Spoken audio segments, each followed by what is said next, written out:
We've got a couple of negative Nancys here today because I am joined by Negative Nate. He has the nega chin over here. We're going to be talking a little bit about one of the missed opportunities around Assassin's Creed 1. Now, here's the thing, before the Assassin's Creed 1 bros, because there are a lot of Assassin's Creed 1 bros who swear by this game. This is their favorite game. If you say anything negative, they get really mad.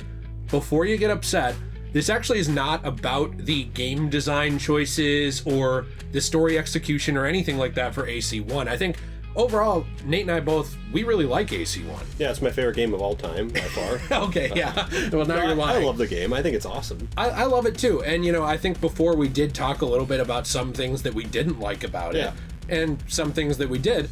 But today we're talking a little bit about a missed opportunity following Assassin's Creed 1, which is the fact that they introduced a lot of different ideas at the very end of the game that they either never followed up on or took forever to do so. So we're going to talk about some examples of that, but if you enjoyed today's video, you want to leave a like, subscribe, that kind of stuff helps us out a lot. We do have a whole playlist of Assassin's Creed videos, and there are some ways to support the channel that I will flash throughout the video, but a question of the day I have for you, do you have a favorite Assassin's Creed game? And why? Why is it your favorite? Let us know. But Nate, I wanted you to kind of take it away here for a little bit, and I'll just kind of springboard off of you, because you have a list of all of these symbols and all of these things that they bring up near the end of the game that we either never see or we didn't see for many, many years in this franchise. Yeah, so just to give a little context, at the very end of the game, basically Desmond exits out of the Animus. There's a whole cutscene with Warren and Lucy, and they exit. And then the game ends with you essentially walking into your bedroom, and you see all these symbols on the wall when you go into Eagle Vision. Mm-hmm. And outside of that, so when you're done with the credit scenes and so on, you can go back into the Animus. But if you use Eagle Vision around the room, too, you can see all these different symbols all over the ground and some on the walls and so on. A lot of those symbols, as I was walking around and looking at them, I started to realize that there is a lot of missed opportunity with Assassin's Creed 1. So I know they included all these historical symbols in there, and it was supposed to be little hints or tastes or different things like that of potential future games slash areas in the world where pieces of Eden or lairs or different things like that could be located. So just to kind of run through a couple of them here. Well, and before you run through them, I do want to mention that if you're going to look at these, it's sometimes easiest to start at the window all the way on the one side of the room, and then make your way towards the wall. Right, so I have heard that too. If you go from the window to the wall until the sweat drips off of something on Desmond, I think basketballs. Yeah, I think you'll have the easiest time locating these. I have heard that too. I'm glad you brought that up. And I think you might have mentioned this, but these are pretty much all ravings from Subject 16, right? Yeah, right. So Subject 16 kind of went semi-mad, but he started putting all these symbols in his blood, actually, all over the ground and the walls. Biohazard. I know, to try to give a hint to Desmond of what's going on. Right. What is the Animus? What is Juno trying to tell you? So on and so forth. And just to kind of run through a few of them here, this is kind of the one where I think there's the least amount of information about, but I'm going to mention it anyways. There's a symbol of the Borromean rings, which the family in Italy, the Borromeo family, is the one that came up with it. It's a mathematics symbol, but it's an Italian in origin symbol. We're big math guys. We're super big-brained, and we just don't want to bore you. Exactly. I know a lot of you are not smart enough to comprehend this galaxy brain math that we're talking about. Right. Still trying to figure out the Pythagorean theorem, but that is an Italian symbol, so there's kind of an Italy reference there. Mm-hmm. But just to get into some of the other ones, there is a Japanese pagoda symbol. There is the Nazca lines, which is a Native American reference in America here, where there's all like the spider symbol, the monkey symbol. It's kind of like those giant symbols that people don't really know a lot about them, but you can see them from a plane. Mm-hmm. Those symbols. So those are referenced here. Aren't those ones too that, I mean, just off the top of my head, I believe that one of the speculations was they were made for potential gods or spirits or whatever to see in the sky. Right. But, okay. I just know that they're specifically located in Peru. So they're in like the Americas region. So it was very obviously a reference to Peru. Right, exactly. Well, and there's other Peruvian references in here too. Like you can see a mountain valley which looks a lot like Machu Picchu, which is again Peru. There's the Eye of Horus, which is a very Egyptian symbol. There's also pyramids, which probably is a reference to the pyramids of Giza, so again Egypt. Which we did eventually get that one. Yes. You know, with Origins. Well, and I'm going to get into that. So there's also a step pyramid, which I find interesting because a step pyramid, while we might think of it as an Egyptian thing, it's also a very Mayan symbol. Like that's how they built a lot of their pyramids, is it's this step structure. Yeah. What do you have to say here? I mean, if it's really hot and you're a pyramid, you just hope it says, "Step pyramid, help, I'm stuck." Right. And your parents aren't home? I don't know. Right. Idea. Right. So right above the bed in Desmond's bedroom, there is the word Quetzalcoatl, which is an Aztec sun god. Mm-hmm. So, you know, there's a lot of symbolism. There's Aztec, Mayan, Inca symbolism, Egyptian, Japanese symbolism, all in this room. There's also a weird pentagram. There's a weird pentagram, which I think is actually very cool. The pentagram is a Roman symbol. It has to do with Venus, like the Roman deity. Well, and a lot of times in the church, too, it was a symbol that was also co-opted by the church eventually, and you know, nowadays it's associated with satanic rituals, but originally I believe it was a symbol of like something else. Yeah. So like it's kind of been co-opted, by like everybody. Yeah, right. Everybody's like stolen the pentagram. Right. Kind of like the swastika. Yeah, no kidding. But I think the pentagram symbolism is kind of cool because I think it's Subject 16's way of telling Desmond that Juno, Minerva, these gods from mythology are actually first civilization people that we like human beings now have seen or seen symbols of or whatever, and we think that they're gods. Mm-hmm. Now they get more into that in Assassin's Creed Odyssey and Valhalla. You can see more of the stories with the Greek and Norse and Egyptian gods in those games, and then we start to learn about how they're actually just people. Like they're the Isu. Right, they have super advanced technology. Yes, and some of them do have superhuman-like abilities. Absolutely, but I think human beings have seen references to them or whatever, and they have added their own stories surrounding them. They've made Odin, for example, as this magnificent being, and in many ways he was, but the game kind of just tells you that, no, he's an Isu. Right. So, but we've kind of made him into like this big deity, so on. But anyways, so I think my whole point with all of this is Assassin's Creed 1 did a very good job with referencing different parts of the world and kind of whet your appetite a little, but then they didn't really do anything with them. So the quickest one out of all of those that AC has done something with is Origins. That came out in 2017, 10 years after Assassin's Creed 1 came out. Unless you're considering the Borromean circles or whatever. True, yes. So that one, I guess, if you are tying that to Italy, which I think maybe it kind of loosely does, it's not like an Italian symbol. Well, and also it's just weird. The person who came up with it was Italian. So I think Assassin's Creed Origins is the one where you very clearly get another reference, but that happened 10 years after Assassin's Creed 1 came out. The Japanese symbolism is 17 years after AC1 came out. We get Assassin's Creed Shadows coming out in 2024. And if you squint really hard at that pagoda, you can see a black samurai in there. So everybody who's mad now calling Ubisoft woke can settle down. Right, no, I'm just kidding.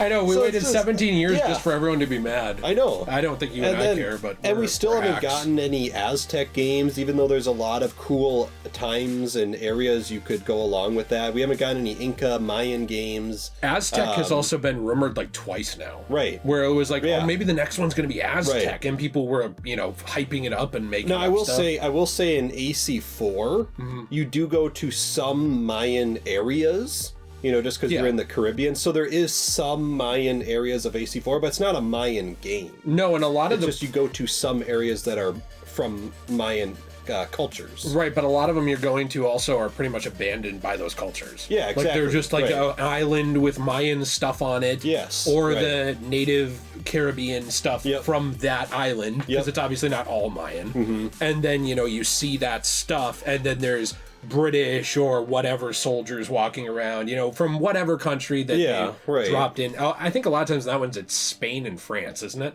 Yeah, there's a lot of Spanish and French in that game. So I just think it's kind of sad. Is kind of my whole point. There's all these references in Assassin's Creed 1 of potential future games. I think a lot of players, when they played this, were very excited about those. For example, I just replayed through AC1 on my own about a couple months ago, and I started looking up different websites online of chats and stuff like that, of people talking about this. So you wanted to see how people were reacting to it when it came out? When it came out. And these were all from 2007, like when the game first came out. Yeah. And people were talking about what they experienced.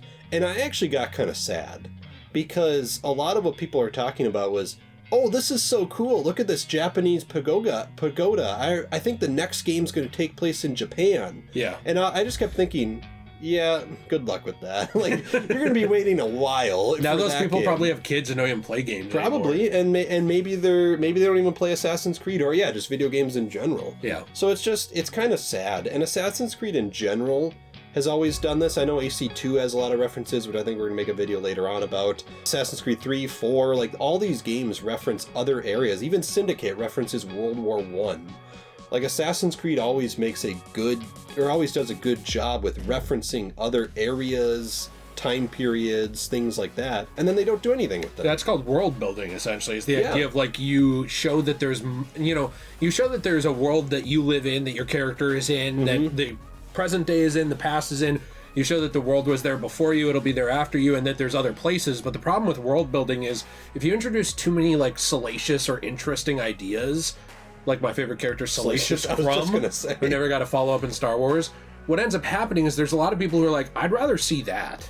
And how many things have we seen like that, where like you'll see a Star Wars character and he'll be like the coolest guy ever, and you'll be like, I wish we could see something with that guy. Right. Or you'll see one of these settings, you'll say, well, I wish instead of maybe this setting, like maybe you're like, instead of the American Revolution, which I loved, so not that one for me, I wish we could have seen an Aztec game. Like when you introduce these ideas, there's going to be a lot of people who are like, ah, man. Right. Like that would have been so cool. And so it's like you almost leave them pre-disappointed because you're teasing things that you never follow through on. Right. Or if they can have it, they can have it 15 years later. Right. Like Shadows. And it's kind of a catch-22 for me because, for example, I love the idea that Assassin's Creed does world build. I love seeing all these references. I know in AC2 there's references to different assassins throughout history, and AC1 obviously we just talked about them. I love world building in Assassin's Creed. I think it's fascinating. I think it's interesting.